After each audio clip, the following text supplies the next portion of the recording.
नमस्कार दोस्तों, स्वागत है आप सबका टीचर्स पॉइंट 24/7 इस यूट्यूब चैनल पर। दोस्तों आज हम जो चर्चा करने जा रहे हैं ये है उत्तर प्रदेश नई टाउनशिप नीति 2023 में जो उत्तर प्रदेश सरकार ने इंट्रोड्यूस की है, जो उत्तर प्रदेश सरकार ने प्रस्तावित की है। इससे पहले हम इस टॉपिक पे चर्चा करें, इस टॉपिक के बारे में जानें, पहले जान लेते हैं कि ये टॉपिक किस पॉइंट ऑफ व्यू से इम्पोर्टेंट है प्रतियोगी परीक्षार्थियों के लिए। तो छात्रों के लिए ये टॉपिक यूपीपीसीएस, आरओ, एआरओ एवं उत्तर प्रदेश स्पेशल, उत्तर प्रदेश विशेष का जो सेगमेंट है, जिसमें ऐसा कोई भी एग्ज़ाम जिसमें उत्तर प्रदेश से जुड़ी हुई विशेष जानकारियों के बारे में पूछा जाता है, उस पॉइंट ऑफ व्यू से ये आपके लिए बहुत ही उपयोगी है। तो चलिए शुरू करते हैं। और इससे पहले कि हम वीडियो को शुरू करें, आपसे रिक्वेस्ट है कि आप इस चैनल को प्लीज़ लाइक और सब्सक्राइब जरूर कर दीजिए और इस वीडियो को अधिक से अधिक अपने फ्रेंड्स, अपने सर्कल में शेयर करें ताकि शिक्षा हर किसी व्यक्ति तक पहुंच सके। तो चलिए शुरू करते हैं और डिस्कस करते हैं उत्तर प्रदेश टाउनशिप नीति 2023 जो प्रस्तावित की गई, इसकी क्या खास बातें रहीं, क्या क्या चीज़ें सरकार ने कहा है कि क्या क्या चीज़ें वो नई चेंज करेंगे, क्या पहले थी, क्या अब वो उसमें बदलाव करना चाहते हैं, उन सारी चीज़ों के बारे में हम डिटेल से चर्चा करेंगे।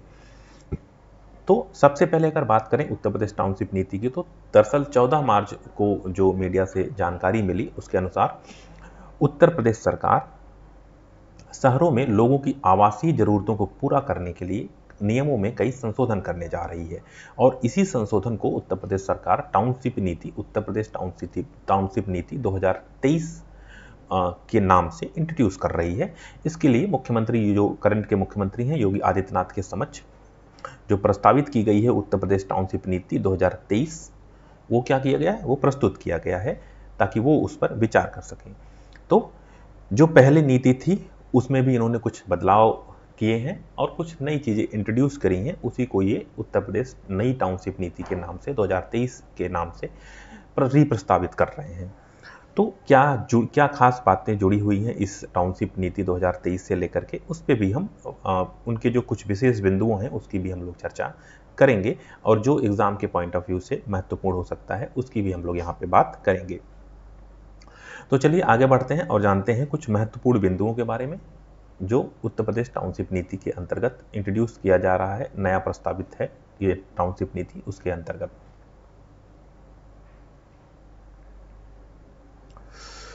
तो दरअसल उत्तर प्रदेश में हाईटेक टाउनशिप नीति जो है ये समाप्त हो चुकी है, ठीक है, सबसे पहली बात है। और इसमें होता क्या था, दो तरह की टाउनशिप नीति थी, एक थी इंटीग्रेटेड टाउनशिप नीति और एक थी हाईटेक टाउनशिप नीति। तो इंटीग्रेटेड टाउनशिप नीति में कम से कम 500 एकड़, ठीक, और हाईटेक टाउनशिप नीति में 500 एकड़ जमीन की अनिवार्यता थी, ठीक है। और ये जो हाईटेक टाउनशिप नीति है वो अब फिलहाल के लिए ये खत्म कर दी गई है। तो सबसे इंपॉर्टेंट चीज, अगर आपसे किसी भी एग्जाम में, किसी भी परीक्षा में ये प्रश्न पूछा जाता है कि उत्तर प्रदेश राज्य के परिप्रेक्ष्य से कि उत्तर प्रदेश राज्य में इंटीग्रेटेड टाउनशिप नीति के तहत कितने एकड़ जमीन की अनिवार्यता होती है, तो उसमें आपको याद रखना है 500 एकड़ जमीन की अनिवार्यता। अगर आपसे वही सवाल पूछा जाता है कि उत्तर प्रदेश हाईटेक टाउनशिप नीति में कितने एकड़ जमीन की अनिवार्यता थी, तो उस केस में आपको 1500 वाले ऑप्शन को याद रखना है, ठीक है। हर एक पॉइंट में क्या सवाल, क्या प्रश्न बन सकता है, क्या पॉसिबिलिटीज हो सकती हैं, उन सारी चीज़ों को हम लोग धीरे धीरे डिस्कशन में करेंगे और उसको लेकर के हम आगे बढ़ेंगे। लेकिन आपसे ये रिक्वेस्ट है कि अगर अभी तक आपने इस वीडियो को इस चैनल को लाइक नहीं किया है, सब्सक्राइब नहीं किया है, तो प्लीज़ कर दीजिए, क्योंकि ये एक तरह से आपका ये जो सपोर्ट है वो हमारे आत्मविश्वास को और बढ़ाता है ताकि हम और कुछ अच्छा कर सकें, कुछ अच्छा आपके लिए ला सकें। चलिए दूसरा पॉइंट जो है, जो प्रस्तावित उत्तर प्रदेश टाउनशिप नीति है, इसमें 2 लाख से कम आबादी वाले शहरों में भी न्यूनतम 5 एकड़ की जमीन और अन्य शहरों में 25 एकड़ की जमीन पर कॉलोनियां बनाने की अनुमति दी जाएगी। अभी तक जो कॉलोनियां बनाने की अनुमति थी वो खास करके बड़े शहरों में कॉलोनियां बनाने की अनुमति बड़े शहरों में दी जाती थी, या फिर बड़े शहरों में ही वो उस इस रेंज से उसको क्या करते थे, फॉलो अप करते थे। लेकिन अब सरकार का कहना है कि जो छोटे छोटे जो शहर हैं, ठीक है, जो आबादी के लिहाज से जो छोटे शहर हैं, जो 2 लाख से भी कम जिनकी पॉपुलेशन है, वहाँ पे भी आप न्यूनतम 5 एकड़ ज़मीन से आप इस टाउनशिप नीति को इंट्रोड्यूस कर सकते हैं। और जो अन्य बड़े शहर हैं, वहाँ पे न्यूनतम 25 एकड़ की ज़मीन से आप कॉलोनियाँ बसाने का काम जो है वो स्टार्ट कर सकते हैं, और सरकार उसकी अनुमति आपको देगी। और क्या प्रमुख बातें हैं, कॉलोनियों तक जाने के लिए 24 मीटर, ध्यान दीजिएगा, जो मुख्य, जैसे कि यहाँ पे आपकी कॉलोनी है, ठीक है, यहाँ पे आपका मेन रोड है या कोई मेन संपर्क मार्ग है, राज्य मार्ग है या नेशनल हाईवे है या कोई और जो भी सड़क है, तो यहाँ से जो यहाँ तक जाने की जो सड़क होगी, ये जो रोड होगी, ठीक है, ये रोड ये कितना होना चाहिए, ये 24 मीटर होना चाहिए, और इसके अंदर 12 मीटर, मतलब ये जो पूरा आपका एरिया होगा, लेट सपोज कि 500 एकड़ का आपका एरिया है या 100 एकड़ का एरिया है, तो इसमें भी आपको एक जगह से दूसरे जगह जाने के लिए सड़क की आवश्यकता पड़ेगी ही। तो यहाँ पे जो आप सड़क बनाएंगे, ठीक है, यहाँ पे जो भी आप सड़क बनाएंगे, इसकी जो अनिवार्यता है वो 12 मीटर सड़क की अनिवार्यता बताया गया है इस नई जो इंटीग्रेटेड प्रस्तावित टाउनशिप नीति में। चलिए, और कुछ बातें क्या कही गई हैं इसमें। इस नीति के अंतर्गत ग्राम समाज सीलिंग या फिर अन्य विभागों की जमीन लेकर दूसरे स्थान पर छोड़ने की सुविधा मिलेगी, ठीक है, तथा 50 एकड़ से अधिक क्षेत्रफल की परियोजनाएं, कृषि भूमि और 50 एकड़ तक मास्टर प्लान में आवासीय भू उपयोग पर कॉलोनियां बसाने का लाइसेंस दिया जाएगा सरकार के द्वारा, ठीक है। तो ये पॉइंट क्लियर हो गया। अब बात करते हैं कुछ और चीजों के बारे में। तो नेक्स्ट क्या है कि ग्राम समाज एवं अन्य शासकीय भूमि को 60 दिनों में नियमित किया जाएगा। इन्होंने जो समय सीमा बताई है कि जो भी शासकीय भूमि है या जो ग्राम समाज की भूमि है, ठीक है, मतलब जो जीएस लैंड है, उसको जो है उसका जो नियमन होगा, उसको जो नियमित किए जाने का काम है वो 60 दिनों मतलब 2 महीने के अंदर ये इसको पूरा करेंगे। एवं राजस्व संहिता के प्रावधानों के अधीन 5 एकड़ से अधिक भूमि लेने की छूट होगी, ठीक है, मतलब कि आप 5 एकड़ से अधिक की भूमि भी ले सकते हैं। दूसरा पॉइंट क्या है, 10 लाख से अधिक आबादी वाले शहरों में न्यूनतम 50 एकड़ में बहुउद्देशीय स्पोर्ट्स कॉम्प्लेक्स बनाया जाएगा तथा शहरों में sports city, film city, IT city, medi city, educational hub भी बनाया जाएगा। हालांकि अपने बजट में, जो पिछला बजट सत्र हुआ है, बजट सत्र में इसकी भी घोषणा की गई थी। तो अगर आप ने उत्तर प्रदेश विशेष कार्यक्रम को फॉलो किया है, इस विशेष सीरीज से आप जुड़े हुए हैं, तो आपसे एक सवाल मैं पूछ रहा हूं कि यहाँ पे जो सरकार ने कहा कि फिल्म सिटी का जो नाम दिया गया है, इससे पहले नोएडा में जो है फिल्म सिटी प्रस्तावित ऑलरेडी की जा चुकी है, बनने का काम भी स्टार्ट हो चुका है जेवर एयरपोर्ट के पास। लेकिन एक दूसरी चीज, सरकार ने 2023 में ही एक रीजनल फिल्म सिटी बनाने का प्रस्ताव भी दिया है। तो आप, और इस रीजनल फिल्म सिटी में ये जो प्रस्ताव है, इस फिल्म सिटी में लखनऊ, प्रयागराज, नोएडा और वाराणसी जैसे शहर जो है, प्रधानमंत्री का जो संसदीय क्षेत्र है वाराणसी, वैसे शहर भी इस रेस में क्या हो गए, पीछे छूट गए और किसी अन्य शहर ने बाजी मार ली। तो आप हमें प्लीज कमेंट करके ये बताइए कि किस जिले में ये जो रीजनल फिल्म सिटी है, ये रीजनल फिल्म सिटी किस जिले में बनाई जाएगी, और किस जिले में इसका प्रस्ताव कहा गया है कि इस जिले में ये रीजनल फिल्म सिटी बनाई जाएगी।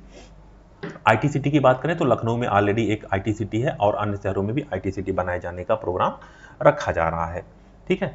तो प्लीज आप हमें कमेंट बॉक्स में कमेंट करके अवश्य बताएं कि अगर आपको ये पता है कि किस जिले में रीजनल फिल्म सिटी बनाए जाने का प्रस्ताव पारित किया गया है उत्तर प्रदेश सरकार द्वारा, तो प्लीज आप हमें कमेंट बॉक्स में कमेंट करके अवश्य बताएं, ठीक है। इसके साथ ही साथ प्रमुख भवनों की डिजाइन को उच्च कोटि का रखा जाएगा तथा सांस्कृतिक और ऐतिहासिक धरोहर को शहर के विकास से भी जोड़ा जाएगा, ठीक है। तीसरी जो बात, नेक्स्ट जो पॉइंट है वो ये है कि निजी क्षेत्रों में बसने वाली टाउनशिप में सेक्टर विशेष यानी पार्टवार कंप्लीशन का सर्टिफिकेट जारी करने की व्यवस्था की जाएगी। मतलब लेट सपोज कि आपने ये जो है 100 एकड़ का आपने 100 एकड़ का आपका ये पूरा का पूरा टाउनशिप प्रोग्राम है। ठीक है, जैसे ही, ऐसा तो है नहीं कि पूरी की पूरी टाउनशिप आप एक झटके में डेवलप कर देंगे, ऐसा तो है नहीं, थोड़ा थोड़ा करके ही डेवलप करेंगे, जैसा कि नॉर्मल रूल होता है, नॉर्मल प्रोसीजर होता है। तो मान लीजिए आपने शुरुआत में 20% का डेवलपमेंट किया, टोटल 20% पार्ट को कंप्लीट कर दिया, बना के एकदम से रेडी हो गया, तो आपको इस 20% का कंप्लीशन सर्टिफिकेट सरकार द्वारा दिया जाएगा, उसी की बात यहाँ पे कर रहे हैं। ठीक है, पार्ट मतलब कि सेक्टर बेसिस यानी कंप्लीशन सर्टिफिकेट आपको जारी किया जाएगा। जिसके पास सेक्टर का प्रमाण पत्र होगा उसी का नक्शा पास किया जाएगा। ठीक है, जब आप इसको 20% कंप्लीशन सर्टिफिकेट ले लेंगे, उसके बाद आप जो भी इस पे नक्शा पास कराना होगा उसके आधार पे ही आपका नक्शा पास किया जाएगा। अगर आपके पास कंप्लीशन सर्टिफिकेट नहीं है, ठीक है, तो उस केस में आपका नक्शा पास नहीं किया जाएगा। दरअसल ये जो लॉन्च किया गया है, ये इसलिए लॉन्च किया गया है ताकि अवैध निर्माण को यहाँ पे सरकार क्या कर सके, अवैध निर्माण पर थोड़ा सा नकेल लगा सके, उसको थोड़ा सा रोक सके। चलिए, अगर हम अगले पॉइंट की बात करें तो निजी क्षेत्र में टाउनशिप बनाने का लाइसेंस लेने के लिए टर्नओवर का दायरा भी यहाँ पर बढ़ा दिया गया है। ये एक प्रमुख चेंज है जो सरकार ने इस नई नीति में इंट्रोड्यूस किया है। प्रत्येक एकड़ के लिए 75 लाख रुपए का टर्नओवर होना आवश्यक है, जबकि इससे पहले ये दायरा जो है वो 50 लाख था। ठीक है, तो जो निजी क्षेत्र के जो लोग हैं, जो कंपनियां हैं जो इस क्षेत्र में काम कर रही हैं, उनके लिए भी यहाँ पे प्रति एकड़ जो इनका टर्नओवर था, जो पहले 50 लाख था, उसको अब हटा दिया गया है और उसको 75 लाख रुपए कर दिया गया है। इतना टर्नओवर होना आवश्यक है। ठीक है, टाउनशिप का लीड सदस्य भी अब विकास प्राधिकरण और आवास विकास परिषद स्तर पर नहीं बदला जाएगा। ठीक है, इसके लिए प्रमुख सचिव आवास की अध्यक्षता में कमेटी बनेगी। लाइसेंस शुल्क भी अब प्रति एकड़ 50,000 से 2 लाख रुपए और जीएसटी देना होगा। लाइसेंस शुल्क कितना हो गया? लाइसेंस शुल्क पहले कितना था? लाइसेंस शुल्क पहले जो है 50,000 प्रति एकड़ था, लेकिन अब लाइसेंस शुल्क को 50,000 से हटा के क्या कर दिया गया है? 2 लाख रुपए प्लस जीएसटी देना होगा। पहले यह 1.5 लाख रुपए हुआ करता था। ठीक है, लाइसेंस क्षेत्रफल की सीमा में अधिकतम 20% परिवर्तन का अनुमान्य होगा। ठीक है, जो भी आप लाइसेंस में सीमा रेखा अपनी बताएंगे कि ये हमारा बॉर्डर है, इस बॉर्डर में मैक्सिमम आप 20% ही चेंजेस कर सकते हैं, इसके अलावा आप इससे अधिक चेंज नहीं कर सकते हैं। ठीक, नेक्स्ट, आवंटियों के हितों को ध्यान में रखते हुए योजना के कुल क्षेत्रफल का 75% भूमि होने पर ही अनुबंधन किया जाएगा। ठीक है, जो भी आपकी योजना है उसका कम से कम 75% आपके पास होना चाहिए। पहले यह कितना था? पहले यह 60% था, तो यहां पे भी सरकार ने चेंज कर दिया गया है। अगर आपसे ऐसा कुछ सवाल पूछा जाता है कि पहले ये कितना था या अब क्षेत्रफल की कितनी भूमि होनी चाहिए, तो आप उस केस में इस पॉइंट को याद रखिएगा। पहले 60% था और अब ये 75% हो चुका है। ठीक है, वहीं अपरिहार्य परिस्थितियों में रोड नेटवर्क की 20% जमीन को भी अर्जन करने की अनुमति दी जाएगी। ठीक है, एक्सट्रीम कंडीशन में अब रोड की जो जमीन है उसमें 20% थोड़ा सा आप अपना डेवलपमेंट भी कर सकते हैं, अगर डिपेंड्स ऑन द कंडीशन। ठीक, तो ये तो हुई कुछ प्रमुख बातों की। अब हम थोड़ा सा जान लेते हैं इसके अलावा जो भी चीजें हैं उसमें क्या और प्रमुख बातें सरकार ने अपने बिल में इंट्रोड्यूस की। तो सबसे पहला जो उन्होंने इंट्रोड्यूस किया वो है एससी और एसटी की जमीन लेने के लिए डीएम की अनुमति जरूरी नहीं है। ठीक है, अब समझ लेते हैं इस चीज को, थोड़ा सा भूतकाल में जाकर इस चीज को समझ लेते हैं।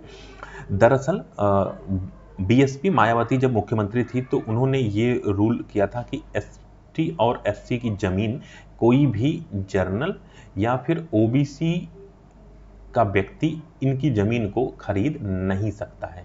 ठीक है, दरअसल इसका उद्देश्य ये था कि जबरियन आप किसी को डराकर धमकाकर किसी चीज का प्रलोभन देकर आप इनकी जमीन पर कब्जा ना करें, इनकी जमीन मत खरीदिए। ठीक है, उसके बाद फिर इसमें एक और चेंजेस हुआ। उसमें चेंजेस क्या हुआ कि अगर कोई एक्सट्रीम कंडीशन है, अगर कोई ऐसी कंडीशन है जहां पे एससी और एसटी का व्यक्ति अपनी इच्छा से, स्वेच्छा से जमीन बेच रहा है, तो उस कंडीशन में भी वो जमीन बेच सकता है, लेकिन पहले आपको डीएम से अनुमति लेनी पड़ेगी। जो अभी आपके जिले के जिलाधिकारी होंगे, आपको जिलाधिकारी से अनुमति लेनी होगी, उसके बाद ही आप उस जमीन को खरीद या बेच सकते हैं। ठीक है। तो यहाँ पे अब जो है डीएम की अनुमति जो थी उसकी अनिवार्यता को भी यहाँ पे क्या कर दिया गया है, खत्म कर दिया गया है। तो जो भी लोग ये वीडियो देख रहे हैं, यहाँ तक पहुँच गए हैं, मैं उनसे आपसे पूछना चाहता हूँ कि आप कमेंट बॉक्स में बताइए कि ये जो संशोधन हुआ है, क्या ये संशोधन आपकी पॉइंट ऑफ व्यू से सही है कि नहीं सही है? क्या ये डीएम की अनुमति जरूरी थी, तो जरूरी रहना चाहिए कि नहीं रहना चाहिए? अगला, चंडीगढ़ की तर्ज पर ही क्षैतिज विकास को भी बढ़ावा दिया जाएगा। ठीक है।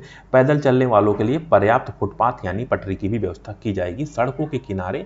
ठीक है, जो भी सड़कें होंगी सड़कों के किनारे आपको पैदल चलने वालों के लिए भी पटरी जो है बनाना पड़ेगा, उसकी भी व्यवस्था आपको करनी पड़ेगी। नेक्स्ट, ऊबड़ खाबड़ या अनुपयोगी भीम को ग्रीन बेल्ट बनाया जाएगा, मतलब वहां पे और पेड़ लगाए जाएंगे और उसको ग्रीनरी में तब्दील करने की कोशिश की जाएगी। ठीक है। पार्कों, शॉपिंग कॉम्प्लेक्स एवं पुलिस स्टेशन के पास पार्किंग की सुविधा उपलब्ध कराया जाना एक टाउनशिप नीति 2023 का प्रमुख एक बिंदु है कि आपको जो भी शॉपिंग कॉम्प्लेक्स है, जो भी पार्क है, जो भी पुलिस स्टेशन है, उनके आसपास आपको पार्किंग की सुविधा देना इंपॉर्टेंट कर दिया गया है। ठीक है। पार्कों पर हरित पट्टियों में बागवानी के लिए ट्रीटेड जल का उपयोग किया जाएगा। ठीक है। जितने भी पार्क हैं एवं जो हरित पट्टियां हैं उनमें बागवानी करने के लिए आप ट्रीटेड जो सीवरेज ट्रीटमेंट प्लांट्स के जो जल आता है उस ट्रीटेड जल मतलब शुद्ध जल का आप उपयोग करेंगे। वहीं पे सॉलिड वेस्ट डिस्पोजल के संबंध में भी नेट जीरो वेस्ट का भी पालन करना आपको जरूरी है। मतलब ये जो कूड़ा और कचरा आप निकाल रहे हैं, जितने भी कूड़ा निकल रहा है किसी भी जिले से, किसी भी शहर से, उसको आप वो वेस्ट मैनेजमेंट आप कैसे करेंगे। ठीक है। और वेस्ट डिस्पोजल क्या होगा है, वेस्ट डिस्पोजल की स्कीम क्या होगी, वेस्ट डिस्पोजल का क्या स्वरूप होगा, उसको भी आपको पालन करना होगा, जहां पे नेट जीरो वेस्ट जो है इस नियम का आपको पालन करना आवश्यक होगा। तो आज के उत्तर प्रदेश टाउनशिप नीति में बस इतना ही। अब आप हमें कमेंट करके बताइए कि ये इंफॉर्मेशन, ये जानकारी आपको कैसी लगी। के शॉर्ट्स बाय टीचर्स पॉइंट 24/7 का ये प्रोग्राम, जहाँ पे हम शेयर करते हैं उत्तर प्रदेश विशेष कार्यक्रम के अंतर्गत उत्तर प्रदेश से जुड़ी हुई कुछ महत्वपूर्ण बातों के बारे में, कुछ जीके के बारे में, करंट अफेयर्स के बारे में, जो भी ज्वलंत मुद्दे होते हैं उत्तर प्रदेश में, यूपी पीसीएस, आरओ, एआरओ या फिर लोअर पीसीएस या फिर उत्तर प्रदेश के किसी अन्य एग्जाम के पॉइंट ऑफ व्यू से ये जो सीरीज़ है ये आपके लिए अत्यंत महत्वपूर्ण होगी। तो चलिए, आज के वीडियो में इतना ही। अभी तक अगर आपने इस चैनल को सब्सक्राइब नहीं किया है तो प्लीज़ सब्सक्राइब कर दीजिए, बेल आइकन को दबा दीजिए, ताकि आपको समय पर हमारे आने वाले कंटेंट का जो नोटिफिकेशन है वो समय पर आप तक पहुंचता रहे। जितने भी कंटेंट हम यहाँ यूट्यूब पे डिस्कस करते हैं, सारे के सारे कंटेंट का पीडीएफ बनाकर हम अपने टेलीग्राम चैनल पर शेयर कर देते हैं, तथा आपको ये सारा कंटेंट टेलीग्राम चैनल पर उपलब्ध करा दिया जाता है पीडीएफ के फॉर्मेट में, जहाँ से आप जाके डाउनलोड कर सकते हैं और अपना खुद का नोट्स बना सकते हैं, या फिर अगर आप चाहें तो उसी नोट्स से पढ़ सकते हैं, रिविजन कर सकते हैं। आप हमें फेसबुक और इंस्टाग्राम पर भी फॉलो कर सकते हैं टीचर्स पॉइंट 24/7 के नाम से। ठीक है, सर्च करके आप हमें फॉलो कर सकते हैं। तो दोस्तों, आज के लिए बस इतना ही। मिलते हैं आपको नेक्स्ट वीडियो में, तब तक के लिए जय हिंद।